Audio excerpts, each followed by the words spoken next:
Well, hey everybody, Jim Hall, You Ought to Know, and we've got an exciting show for you this week. We've been here before. In fact, you remember the tigers from Forever Wild, the Wild Animal Sanctuary? Well, this time it's all about the Extreme Makeover, and we're going to be talking about that, and you're going to see some of that, and you're going to see what it takes, all the volunteers, and putting it in place with the Baldy View Builders Association and so much more on this show. So don't go anywhere, everybody, simply because you ought to know. Stay with us, everybody. Great show coming up.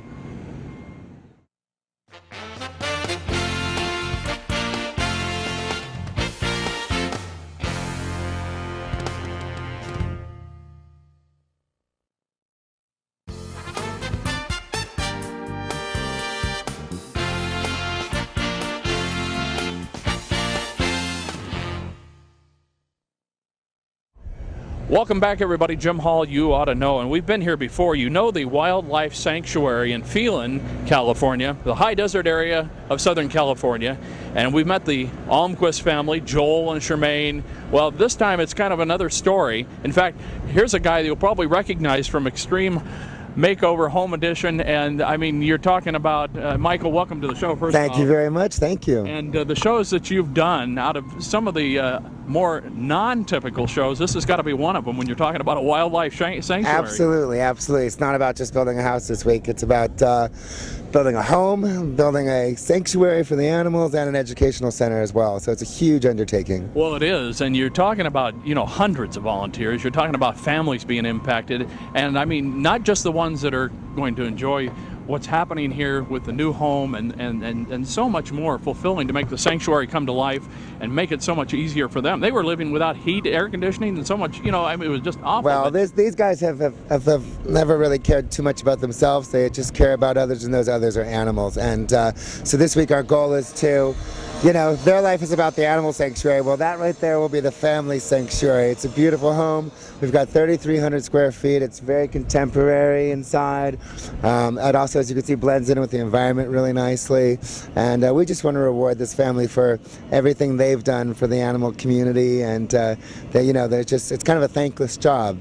And if there were more people out there like that, we might not have to do all this. Well, that's true. But it certainly impacts the volunteers that get involved, too. Yeah, everybody who comes in contact with each and every show that we do is impacted, because they realize how good it feels to give back and be a part of something that's big, and to put their lives on hold for a little bit. And the other thing, that everyone who watches the show is affected. You know, we are seen by about 15 million people every week in the United States, and we're in 70 countries worldwide. And all of our shows have a message and a story and something to be learned and something to take from and to educate you, share with your families, and there's no better story than this. Well, the impact of what goes on here, the work in 7 days, basically about a month's worth of work in a single day. Easily a month's wait. This is actually more because of the 2 builds. So we're actually talking probably about a month and a half in each day here.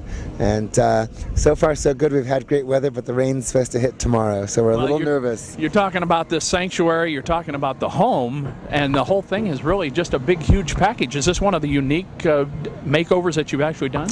Yeah, I mean, normally we just build a house, and like that's some small accomplishment. But you know, we're building the home this week, and then the learning center is actually 2,200 square feet as well. It's going to have a reptile room. It'll have a full kitchen for the prep for the feeding of all of the animals. It has a cold walk-in storage. It'll have an office. It'll be a place where kids and families can come and learn and have interactive materials to learn about the animals. Also to learn about things like loss of habitat and poaching and our effect of these animals, with, you know, that humans have on them, and just things like that kids might not realize what goes on out there.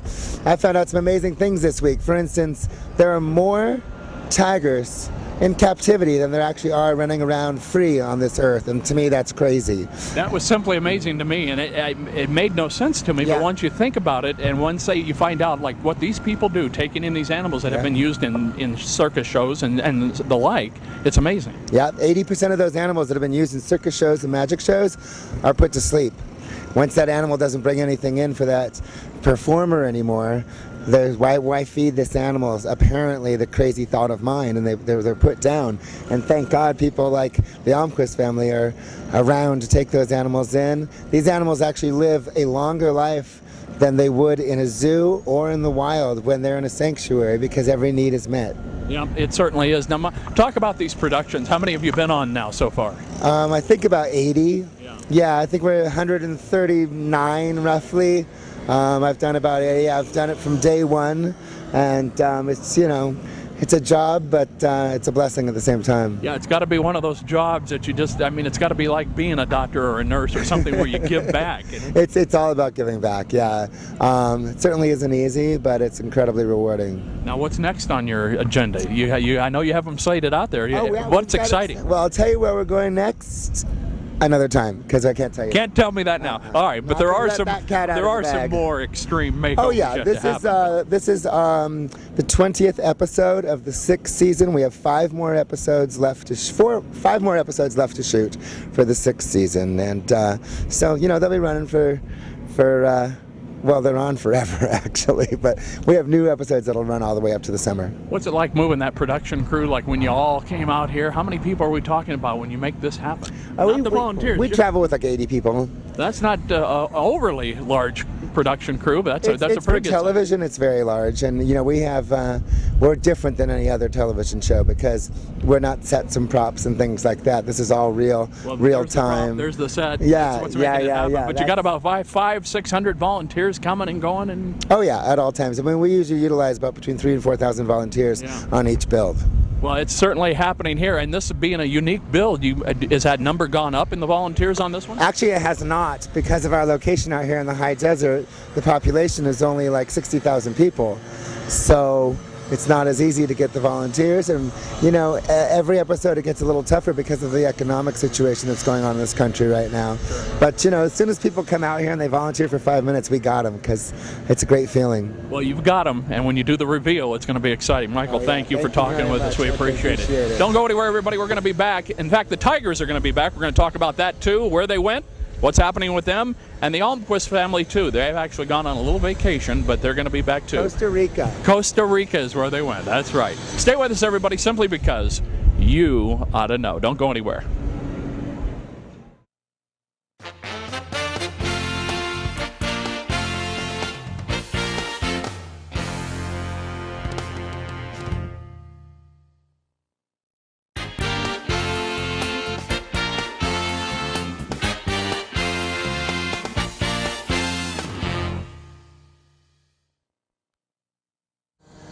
Welcome back, everybody. Jim Hall, you ought to know. We're back out here in Phelan, California at the Forever Wild Wildlife Sanctuary, but this is actually, introduce yourself, Scott.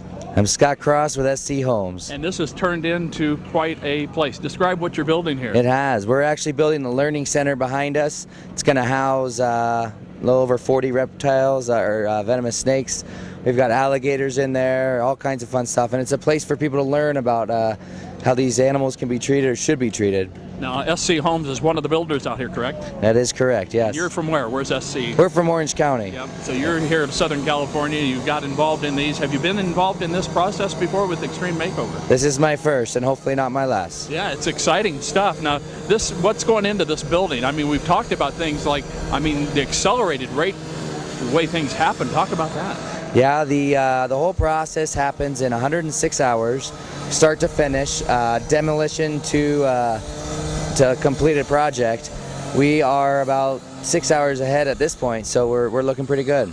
So when this process happens, this would normally be built over, what, 90 days, 120 days? Actually, we're a custom home builder. We take a little longer. We're around the 9 to 12 months process, but this one will probably take about 6 months, a little bit on the smaller side. How many folks from SC Homes are involved out here today? We've got about 10 to 12 guys from our immediate crew and hundreds of subcontractors. Now, working with these volunteers and you got the subcontractors coming in, it's got to be a teamwork effort. How do you do it? It is. It's pretty crazy. Everybody's in it for one thing, and that's to help the family, and that really creates a neat atmosphere for everybody to get along and feel like, you know, we're doing something for somebody else. It's not a job necessarily. It's helping someone. So everybody stays in good spirits. We get a lot of good organization. The Extreme Makeover crew really helps us out, gets us the correct guideline, and we take it from there. Now, how'd you get the heads up on this? How long has SC been involved and the planning gone into getting this happening? Sure, we've been involved for about a month and a half, and It's been an intense month and a half. We, anywhere from emails in the middle of the night. My wife tells me to turn off my BlackBerry, but it wasn't happening. So we're going to have a big change of pace here in a few days when this is over. So.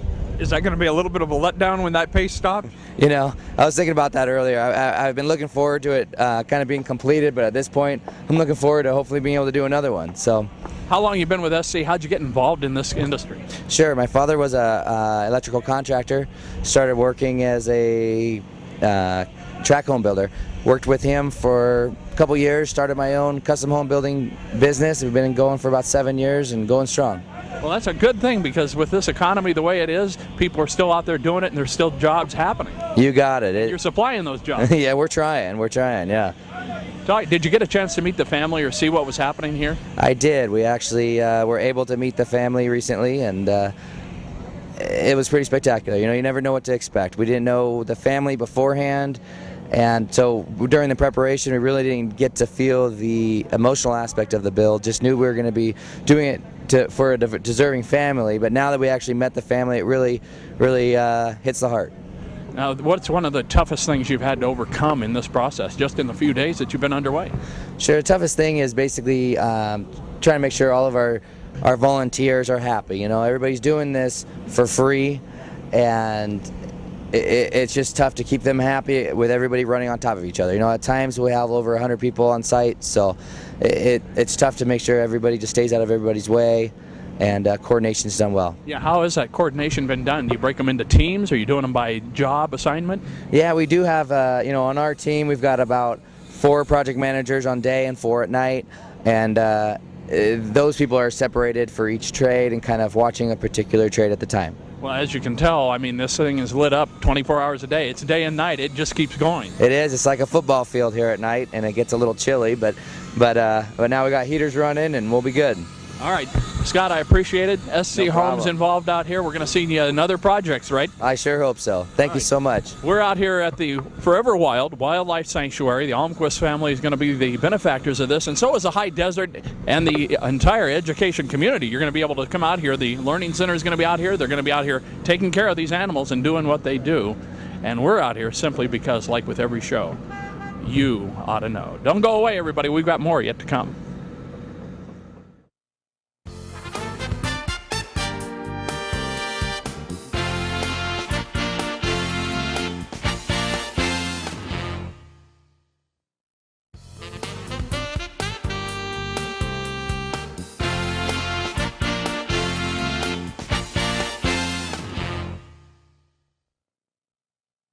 Welcome back, everybody. Jim Hall, you ought to know. Take a look at that. That's the grill. Things are happening, and we're still in Phelan. Forever Wild Wildlife Sanctuary. And, of course, the Almquist family, Joel, Shemaine, and a whole bunch of volunteers. And introduce yourself. My name is Sarah Romero, and I am in Victorville.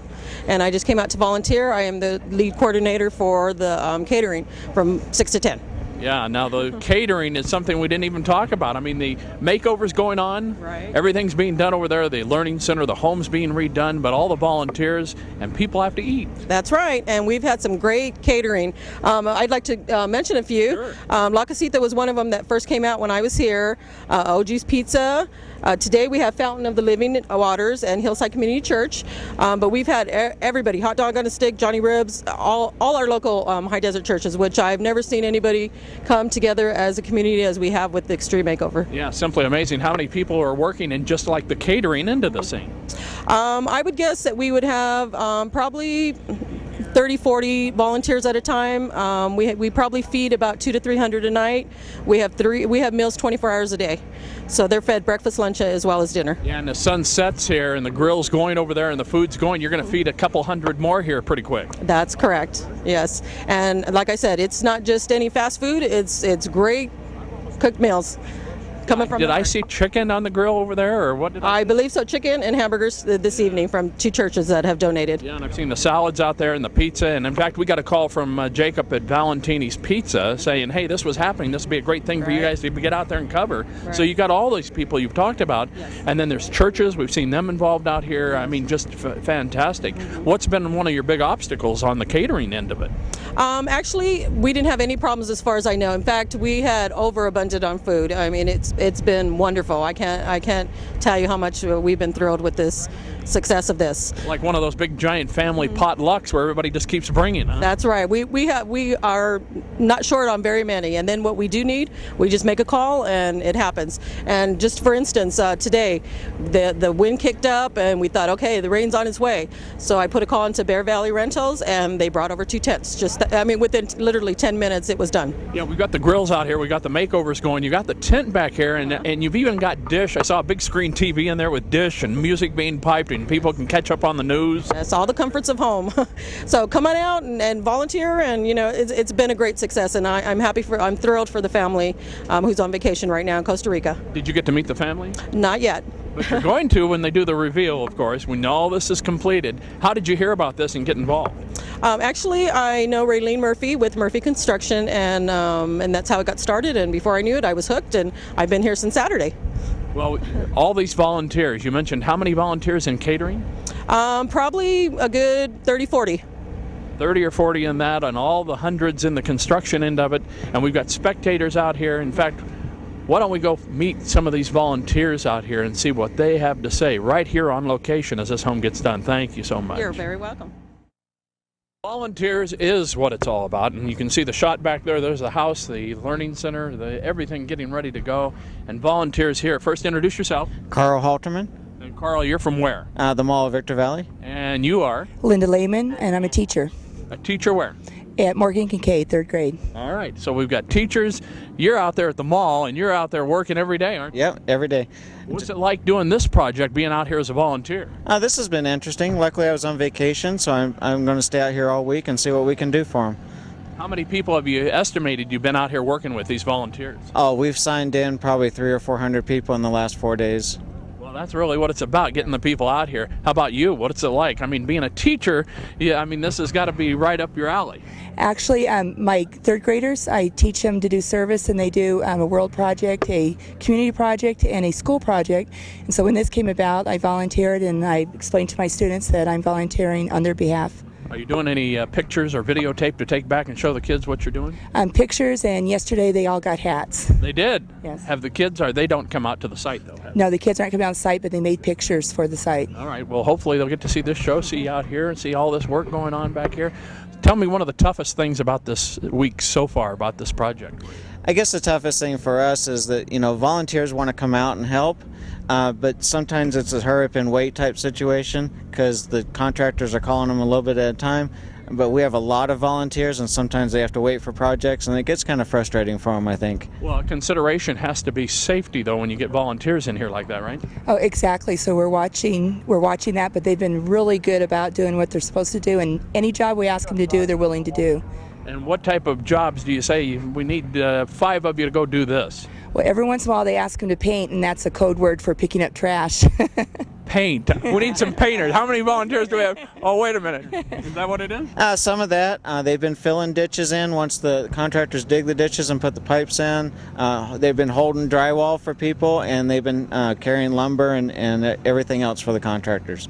So they do a little bit of whatever's needed, they're going to get out there and do. Whatever's needed as far as just strong manpower, that's not skilled, that they can do up there to help with the contractors out. And you're getting people from all over the high desert here? All over the high desert, and people driving even further than that. Yeah. Southern California, I guess people are coming up here to get involved in this project. Yes, we've had some semi-pro, teams from all over Southern California come and helping in groups. We've had school groups, church groups, everything else show up.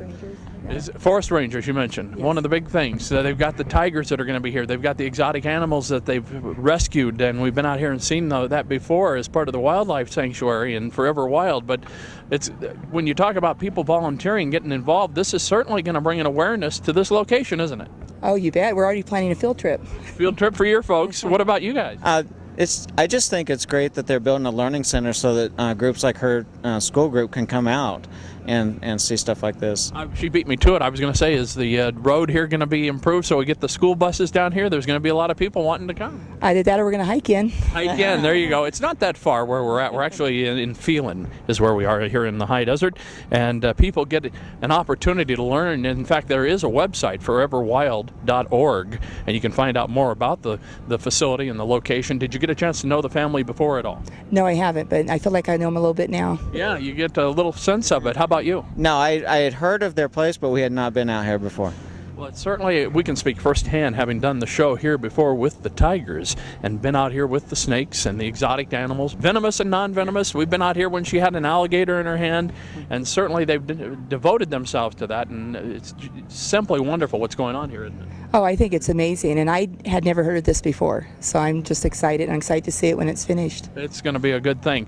Thanks to the Mall of Victor Valley. Thank you. And we're going to hopefully be back out there and see you out there. We'd glad to have you back to do some filming. All right, and to you and your third grade class, congratulations. All right, thank you. And keep up the work, because it's going, it's happening. Yes, it is. All right, don't go anywhere, everybody. We're going to be right back to wrap it up right here from Phelan, California. ForeverWild.org is the website if you want more information, and it's going to be an extremely fascinating place. Why are we out here? Well, because Extreme Makeover Home Edition is here, and we are here simply because, like with every show, you ought to know. Stay with us. We'll be right back to wrap it up.